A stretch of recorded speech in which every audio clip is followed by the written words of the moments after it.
আসসালামু আলাইকুম। এলএসডি একটা ভাইরাসজনিত মারাত্মক রোগ।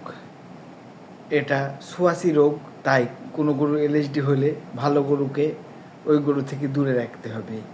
এবং এলএসডি থেকে রোধ করতে হলে আমাদের গরুকে মশারি দিতে হবে, কারণ দেখা যাচ্ছে একটা এলএসডি আলা গরু কোনো জায়গায় আছে, সেই গরুতে যে মশাটা কামড়ালো আপনার সুস্থ গরুতে সেই মশা কামড়ালে এলএসডি রোগটা হতে পারে। তাই অবশ্যই এলএসডি থেকে বাঁচতে গরুকে অবশ্যই মশারি দিতে হবে, কারণ মশা মাছি হলো এলএসডি রোগের প্রধান বাহক। তাই এলএসডি রোগ ঠেকাতে হলে অবশ্যই গরুকে মশারি দেন, মশারি টাঙান এবং গরুকে ভ্যাকসিন করতে হবে। লাম্পি স্কিন ডিজিজ বা এলএসডি ভ্যাকসিনটা গরুকে প্রতি বছর একবার করতে হবে, প্রয়োজন হলে 6 মাস পর পর করা আরও ভালো। তাই এলএসডি ভ্যাকসিনটা আপনার গবাদি পশুকে অবশ্যই করতে হবে এবং গবাদি পশুকে মশা মাছি থেকে রক্ষা করার জন্য মশারি টাঙাতে হবে। সবাইকে ধন্যবাদ। আসসালামু আলাইকুম।